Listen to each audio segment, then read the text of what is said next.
Good morning. Hope everybody's having a good time here today. On behalf of our CEO at All Points, Mr. Phil Monkeys, we are thrilled to be the Diamond sponsor at this year's National Cyber Summit. We're also very appreciative of the NCS committee, Mr. Kerry Poole and his team, for putting together this event. I'm honored this morning to get to introduce Mr. Gary Warner. Gary serves as the Director of Research and Computer Forensics at the University of Alabama at Birmingham. Since arriving in 2007, Gary has created and taught a variety of criminal justice and computer science classes.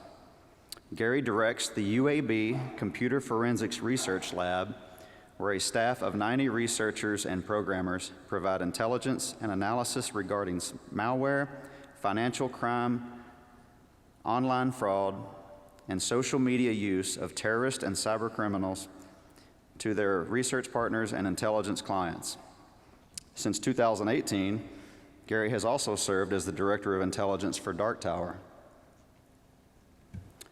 Gary has been recognized for his efforts and many awards, including the MAAWG J.D. Falk Award, the NCFTA Cybercrime Fighter Award, the IC3.gov Partnership Award, and has received the Microsoft MVP in Enterprise Security 6 times.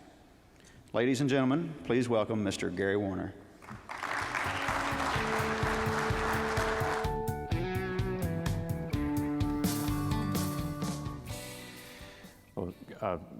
Good morning. It's great to see you guys. Appreciate the invitation to be here. And today we're going to be talking about what we do in our lab for the most part, but kind of how we came to be in the place we are. And so I've called today's talk Evolving the Cybercrime Fight.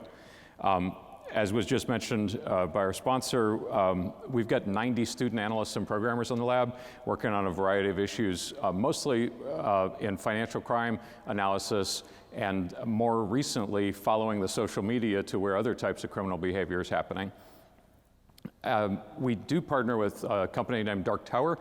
I serve as their intelligence director there, and we do a lot of our commercial work, which gives the students the opportunity to work for real-world companies on real-world problems while they're still in their classroom experience. And what we like to say is we call this experiential-based learning, and the idea is that by spending time working for companies like yours, perhaps, on real-world problems, it changes their educational process. Because now when they're getting that homework assignment, they kind of know what the real-world problem set looks like better, and it causes them to focus their educational energies a little bit differently. There's a photo we took for something last week. We can't get them all in the lab at the same time.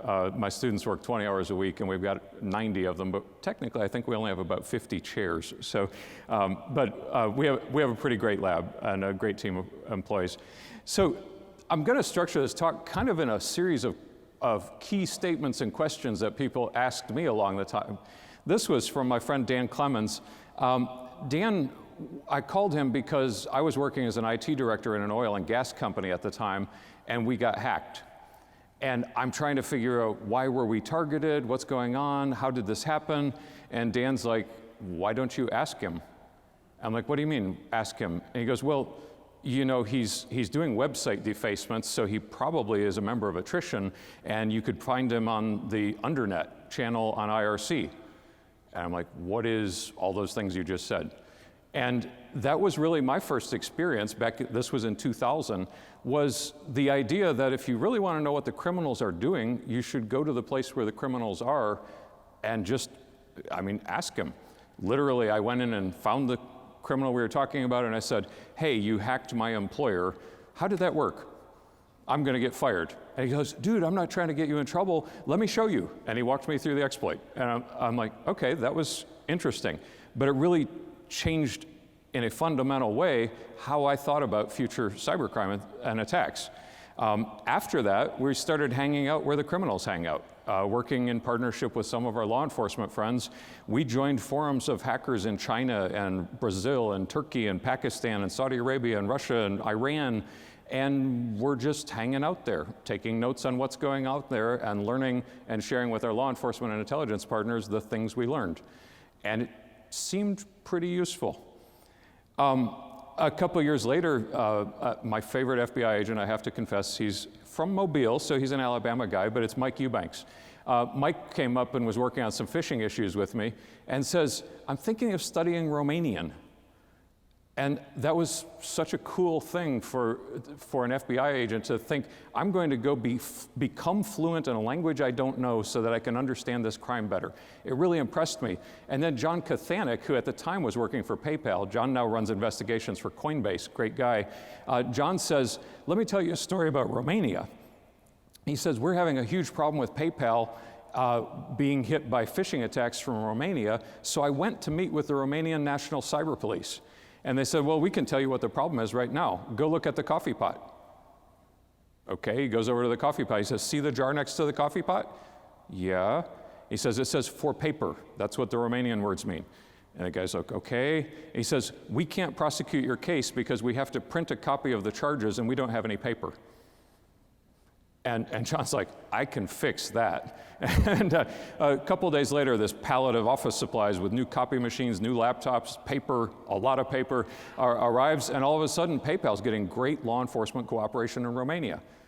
And as I worked with John and Mike on what was going on with Romanian cybercrime, we were teaching him the things we'd learned about cybercrime, John and I, and Mike is telling us, it's too bad there's not a place that FBI agents could go to just learn this stuff. And that stuck with me as well. We could do a lot of things on the private industry side that people really weren't doing in the law enforcement side. This map is from a cut whale investigation. Cut whale was a big botnet years back, and the Russians weren't cooperating. And Sean Zadek was the head of security or head of investigations at NASA, and he's like, I don't know how to get the Russians to help us with this. And I'm like, show them that most of the infected machines are actually in Russia. Well, how would I do that? Give me all the network logs. And one of my students, Austin Duncan, made this graph for him. And he's like, as you float your pin or mouse over any of the pins, it tells you, like that's saying St. Petersburg has 99,000 infected nodes in St. Petersburg.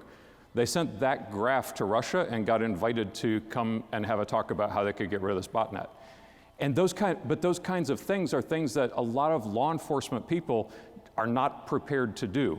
I know we're working on growing the computer science program within the FBI, but in the meantime, a lot of us are computer scientists that could help. But I took a different approach. I said, I'm going to go make my own FBI agents. That's literally what I told the president of UAB. I said, you know, I'd like to come be a professor here. I want to make my own FBI agents. And they looked at me like I was crazy, but that's what we've been doing. UAB, if you're not familiar, is a research university. A lot of times when I get introduced to places, they call me from the University of Alabama. I said, no, that's the football school. We're the research school. So no offense to all the Roll Tide people, but we really do a whole lot of research at UAB. Our program in particular started in 2007 with that initial partnership between computer science and criminal justice. And as we rolled through, we ended up adding a graduate certificate. We opened our computer science or computer forensics lab with Department of Justice money, actually. And then hired additional faculty, expanded to have a master's degree, and most recently have a bachelor's degree that was added, and have been working on some things. So our staff that we can draw on is about 450 computer science majors, another 350 criminal justice majors, and now most recently about 150 digital forensics majors.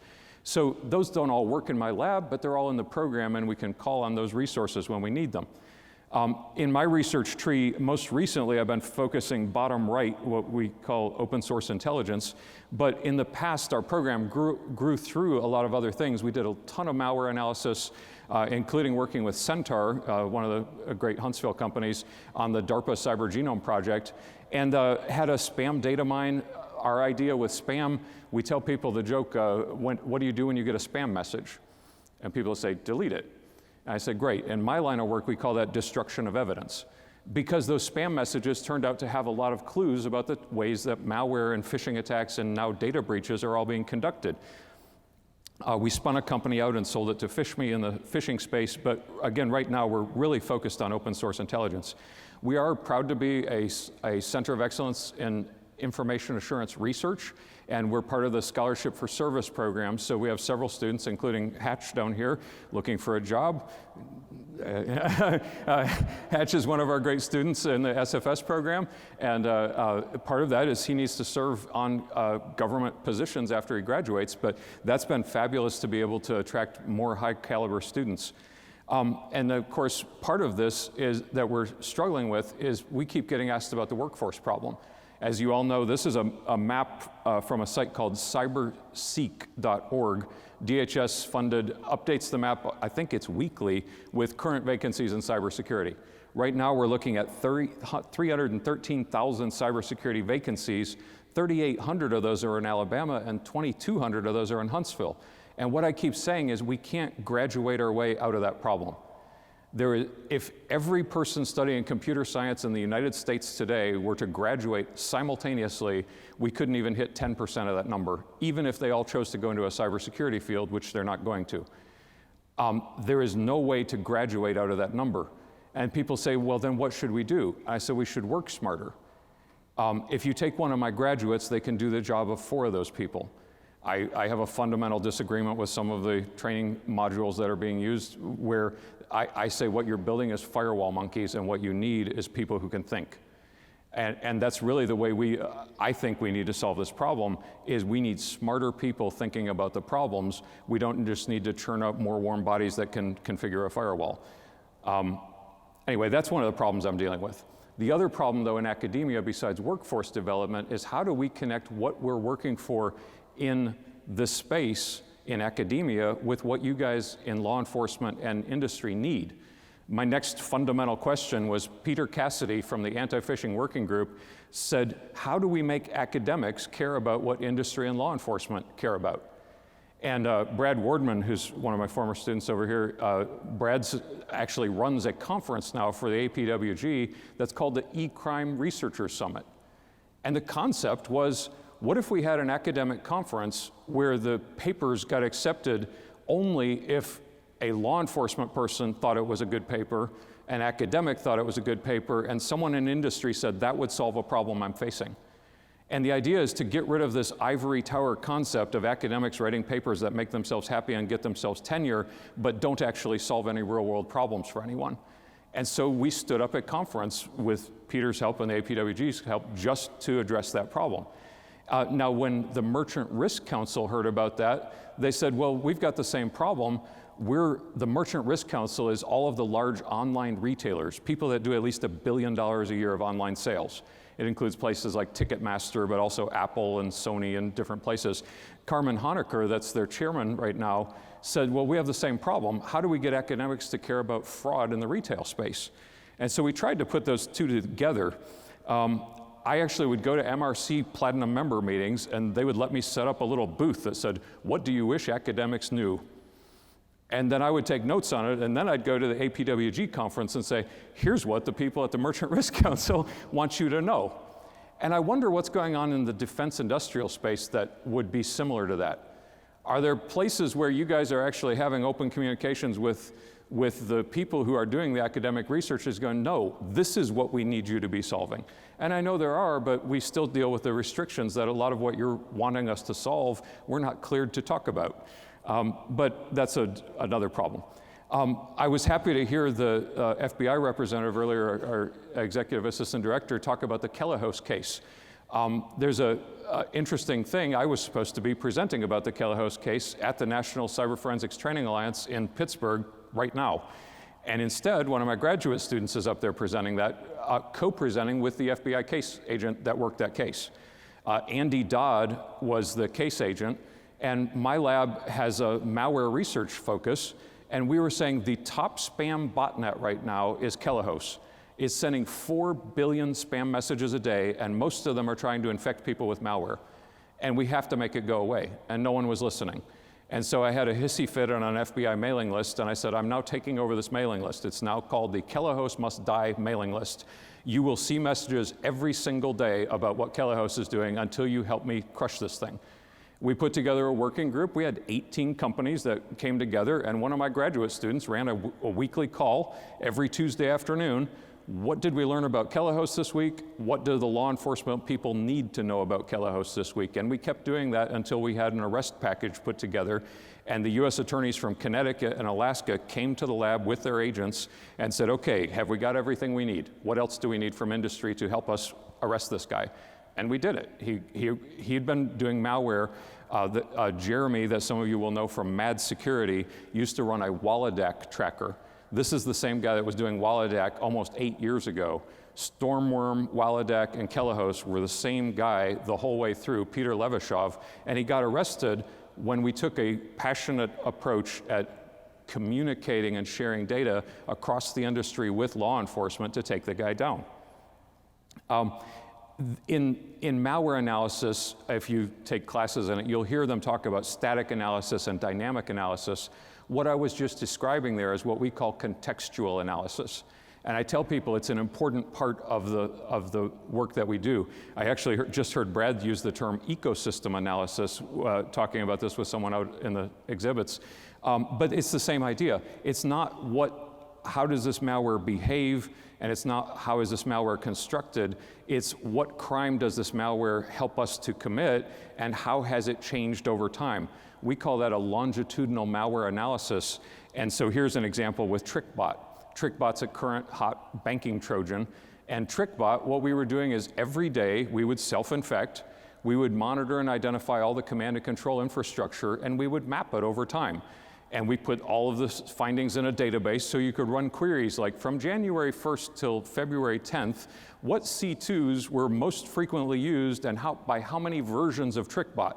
And we're also doing the same thing for what banking information is being targeted. Currently, TrickBot targets 180 different financial institutions. But we don't know of anybody else that's taking a longitudinal approach to what it does. Well, what this does is allows us to disrupt. So when we see it clustering on this Lithuanian and Russian internet service provider, we reached out and caused them to no longer host them. And we kept causing them to be no longer hosted until they got to a place we could monitor. They put C2s on Cox Communications in Atlanta. I called Matt Carruthers and I'm like, Matt, can I get NetFlow off that? And he says, sure, the Cyber Information Sharing Act says I can give it to you for any valid purpose that will help secure our nation. And he gave us NetFlow. We took the IP addresses of all the infected nodes, gave them to the banks, and they said, oh, those are our customers. And we're able to communicate cross-sector information sharing. The network security folks at an ISP sharing information with the banks and using a university as the cutout to do that. This was another one of those fundamental moments. That cut whale case in Russia did not get prosecuted. I had a fit. I was at a training event. I was running with the president of the FS-ISAC, Bill Nelson, and I were presenting in Washington, D.C., and I didn't realize an important person was in the audience, and I said, well, the problem is the prosecutor refused to prosecute this case that we'd just done a big briefing on. And Kim Peretti, who's now I think at Ernst & Young, she's a fabulous person, by the way, came up and said, if it had been explained to me the way you just explained it, hell yeah, we would have prosecuted. And I realized that one of the things we were struggling with was a lot of the prosecutions were not happening because no one was putting it into prosecutor-friendly language in order to make that prosecution happen. And so that really became a key learning moment for us as well. How do I make sure that we're putting this stuff out there in a way that the people who have to make law enforcement decisions about it can understand the problem space? One of the papers that I read of Kim's then, because I was like, okay, I just got schooled by a senior US prosecutor, I need to figure out more about this person. And I found she'd written a paper where she'd gone and studied previous indictments of criminals that were doing data breaches. And as I was like, oh, we have to do that. And so we started going through and digging through all the previous indictments of all the people doing data breaches. And in fact, we shared a lot of information on this one, two guys named Drinkman and Smiljanets that probably most of you have never heard of. They worked for Gonzalez. Andrew? Not Andrew. They worked for Gonzalez, who got arrested as the guy who did some of the major data breaches. But when we looked at their history, all of these data breaches were the same group, the same crew of 5 guys. And the way it worked, they would find a vulnerable web server within the company, do SQL injections against that web server to cause it to download tools from the internet that would then scan the internet or scan the local network, dump passwords, find databases, and start exporting data. And they did it over and over and over again in each of those companies. By the way, that's exactly how the Target breach worked. 100% the same MO. And so as we're studying data breaches, one of the things that is interesting is to pull data from the Bible of data breach intelligence, the Verizon data breach report. This is like must-reads for everybody, but I'm going to pull out just a few key findings here. Who's doing the breaches currently and who is getting breached? Public sector was the #1 breach target this year. Second was healthcare organizations, and third was the financial industry. And the interesting findings here, 34% of those were by insiders, but that was a huge spike within the healthcare industry. Healthcare, they said that 59% of healthcare breaches were caused by insiders, which is dramatically different than every other industry, which speaks to some fundamentally flawed things within the healthcare organizations and how they run their network security. 70% of all malware outbreaks in the healthcare sector were ransomware attacks. In financials, as we look at data breaches over time, what we're seeing is that card not present is growing while card present is falling. And we actually had an experience this week. We were speaking with Royal Bank of Scotland, and they were mentioning that the #1 source of card data was actually people breaking into websites and dumping shopping carts, that they were no longer really worried about skimming ATM machines or point of sale terminals. They were worried about people breaking into shopping carts and dumping cards. And that as an industry, we can look at the VDBR over time and see that that's exactly what's happening. In the public sector, you guys in the public sector are famous for having more than twice as long a dwell time of every other industry. What that's saying is that 2.5 times longer from the moment of infection to the time that the infection is discovered on your network. And this is measured in years. 50% of the public sector breaches that were discovered last year had been present on the network for multiple years before they were discovered. This is held up with Mandiant. Mandiant has a great report, the M-Trends report, another must-read report. But the short version of it is, last year in the United States, the average time between someone is on your network with administrative control and you realizing them there is 75 days. Now, if you're on a red team or if you've done any pen testing, think how much you could get done in a 75-day intrusion. And people don't understand why that happens. How could they be on my network for 75 days without me knowing it? Which is, by the way, a great improvement. It used to be 210 days. And this little animation that I do helps to explain what's going on with that long dwell time. Here's our Russian cyber criminal, or Nigerian cyber criminal, whoever, the guy in black with the Macintosh computer. He's going to send you a spam message. It comes right in, passes all your spam filters and your malware detection systems. He opens it up, and now he's infected. He's infected despite the fact you have antivirus. He's infected. Okay, that criminal now has remote control access to that workstation as that logged in user. And so now he can push additional tools to it. Those tools are not malware. They're administrative network tools. So he's going to pump up a password dumper out. Well, password dumper, that sounds like malware. No, it's a system that's listed by the NIST system of known good code that many of you use to whitelist against. LCOMSoft Password Analyzer Pro is a known good at NIST. Okay, then he's going to put a bulk data copy tool from Microsoft on this box to dump all of its data out. He's got some network extraction tools that are going here. And basically, he's planted administrative tools that are all on the NIST known goods list all across the network. And so what happens next? Well, he finds your top secret data and he sends it to himself. Now your antivirus triggers and says, but wait, Blue Guy had malware on his machine. We have a zero tolerance policy for malware, so I wipe the machine and give him a brand new install. Anybody see the problem here? That's what causes dwell time. Dwell time is because we're looking at the wrong thing. Is bulk data copy a bad thing? No, but if it's on a cache register, it is. Is LCOMSoft Password Auditor something you should ban from the network? No, but if somebody in payroll has it, it's probably a problem. So that's a little bit on dwell time. Phishing, still going up. This is the most recent version of the Microsoft Security Intelligence Report. Phishing trend is actually going up. 0.5% of all email contained a phishing email. And almost all of those data breaches were caused by email. 94%, the initial point of entry was through an email, mostly Office documents. It's not an executable attached to the machine, it's a Word document or an Excel file. Another fundamental thing, kind of similar to what Kim was saying, Brian Krebs called one day when he was still at Washington Post and said, hey, I've got this great database, and I think there's a whole lot of law enforcement cases in here, but I don't know anything about databases.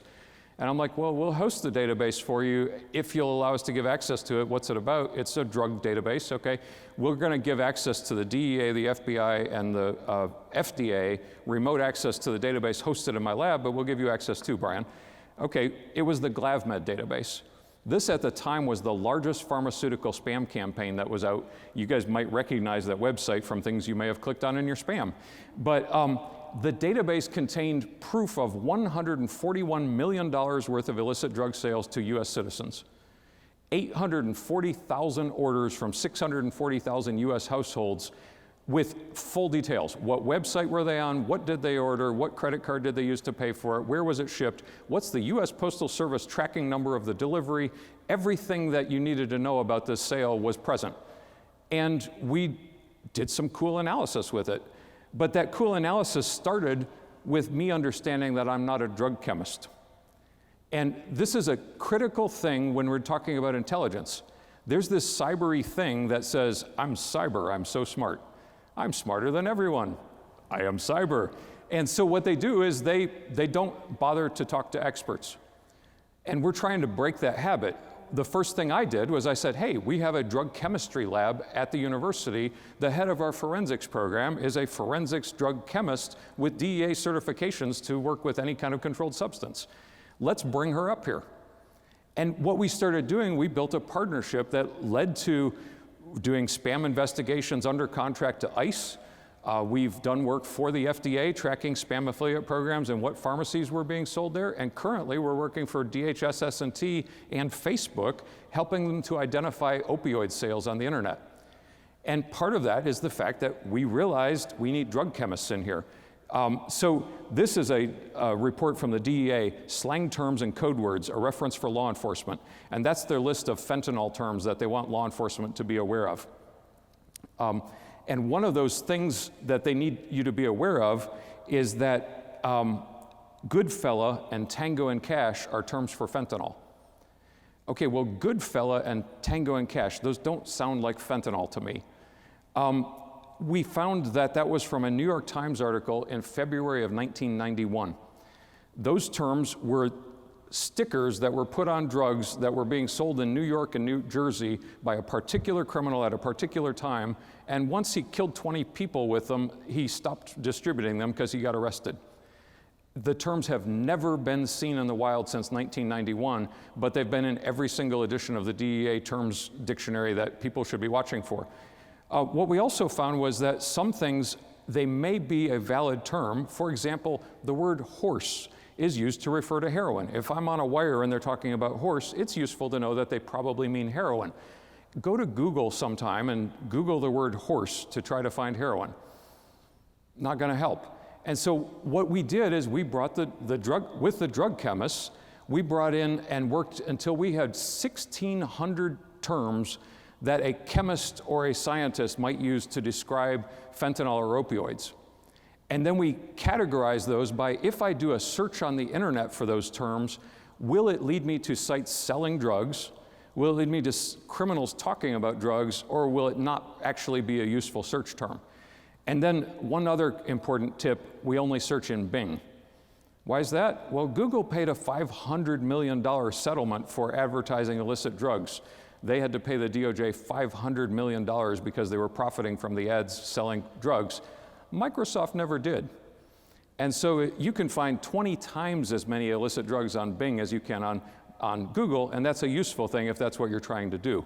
And so what we do, we have a tool now that runs and searches Bing pulls back all the websites, and then grades the resulting website by which of the 1,600 terms and what category of word is that. Does that describe we give it a score on fentanyl, heroin, hydrocodone, morphines, or oxycodones, and there's a few more. How likely is it that that page is describing sales of that type of product? It's really useful. I was joking with Alec McClellan, also a graduate of the lab. Alec works here in Huntsville. Alec wrote the code that was the precursor to this program. We were using it to find looted antiquities for ISIS. And Alec said, hey, are you still using that antiquities fetcher? I'm like, well, we kind of rebranded it a little bit. It doesn't look for looted antiquities anymore. Now it looks for fentanyl. But yeah, it's still your code pretty much. Another key thing that happened to me and this wasn't as fundamental in direction, but I was watching, as one does, press conferences of arrests of cyber criminals. And there was this hour-long press conference about a particular fraudster in Montreal. And the police officer, as he's doing the press conference, says, and we found they were associated with the Black Axe, a criminal organization that the FBI says has done $4.5 billion worth of fraud in the last 2 years. I'm like, what? How have I never heard of the Black Axe? And I'm asking around, nobody's heard of the Black Axe. Well, it turns out it's a Nigerian confraternity. It's like if your fraternity, instead of drinking beer, got involved in cybercrime and the occult. They go to witch doctors who bless them, bless their hustle, so that by decapitating birds and throwing blood on them and things like this. But after they've been buried in a coffin to test their loyalty to the organization and come back out a renewed man, they join the Black Axe and learn how to do cybercrime. But it turns out they're one of 8 major confraternities that between them are doing billions and billions of dollars worth of fraud, including pretty much all BEC and all romance scams. So we had already been tracking crime on Facebook.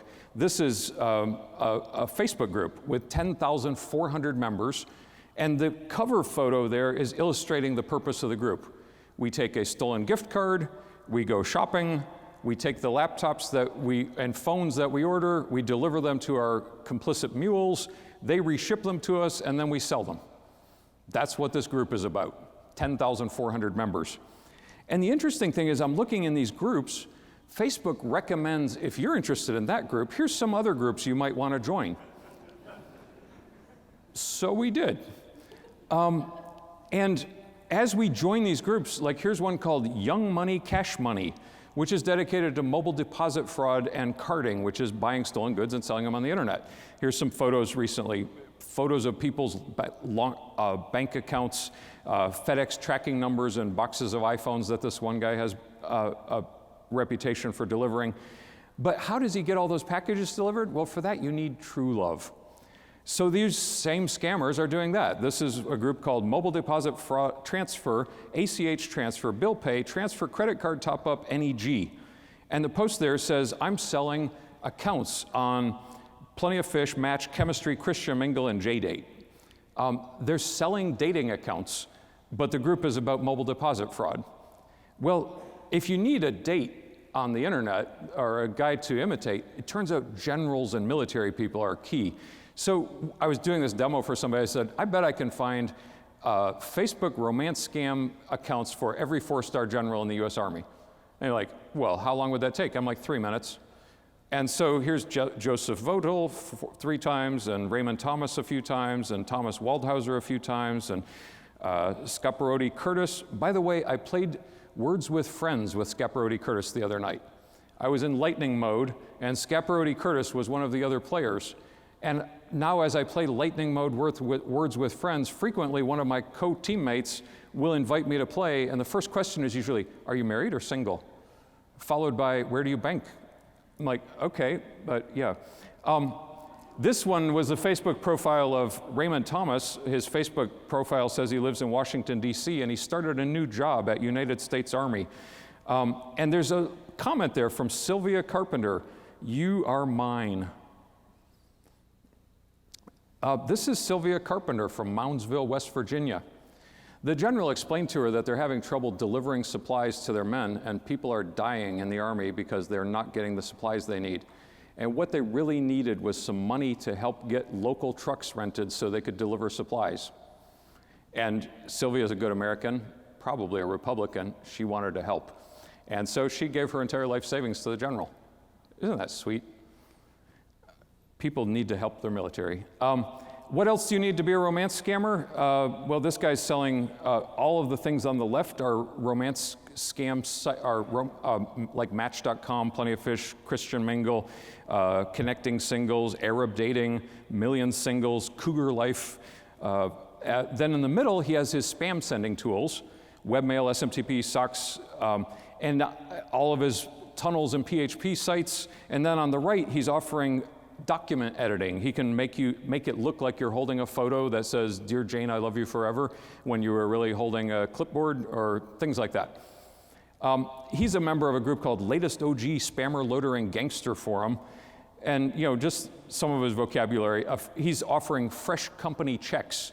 That means they're printing cashier's checks for you and mailing them to you so that you can take them and deposit them with taking a picture of your check. A lot of other things there, we'll move on. One of the things that we do though is in addition to those recommended groups, we can intersect two groups to find out how much they have in common. So this is an intersect between a group that was called Hustlers Never Sleep and another group that has the name Ogbajuli Ogun Somo Ajaniko, which is the Yoruba language. And some of their key members, including Pop King Cash Fund, was in both of those groups. Well, we looked at one of the other prominent members there, OG Haywire. He's in groups, including the Yoruba language group about witch doctors that can help you with your crime. Also, USA Work at Home Moms, Love Me As I Love You, GHC Lessons, which is a cybercrime group where they give lessons on how to do the various scams, and Gmail Processing and Cash Flow. So we put all this together. Here's headed towards BEC. This one's called Wire's CEO, CFO, Mobile Deposit Cashy Group. And, well, yes, there's the Black Axe, but these are the Sea Lords actually involved here.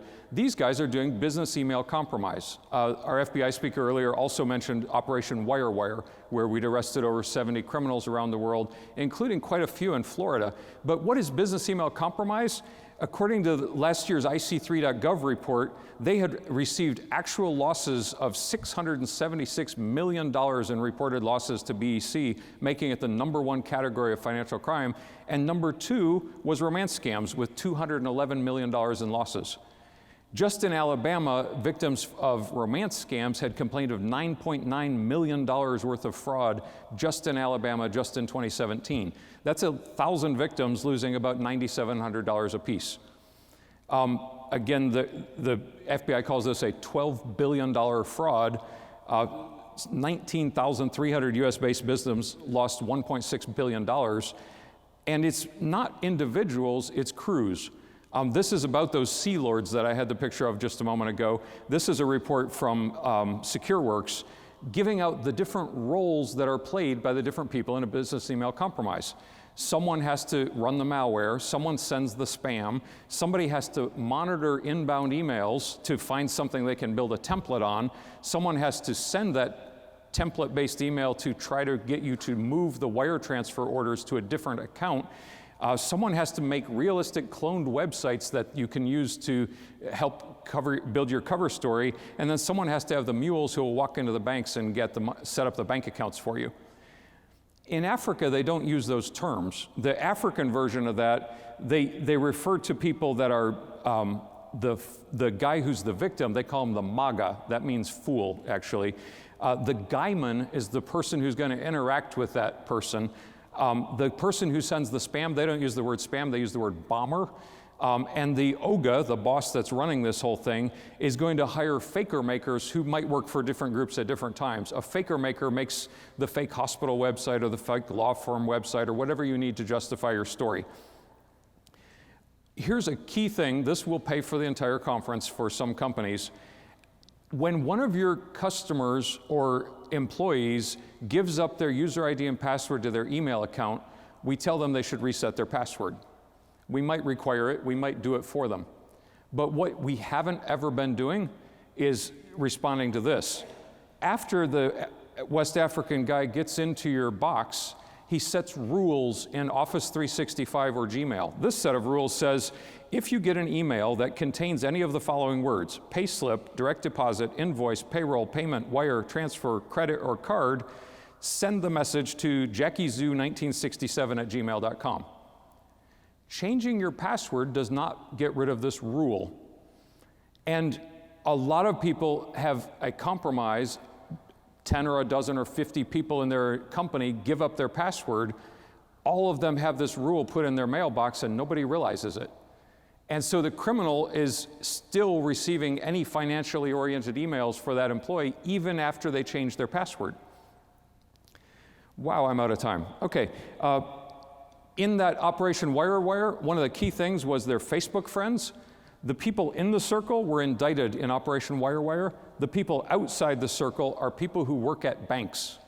We're finding that they are actually cold calling people on Facebook.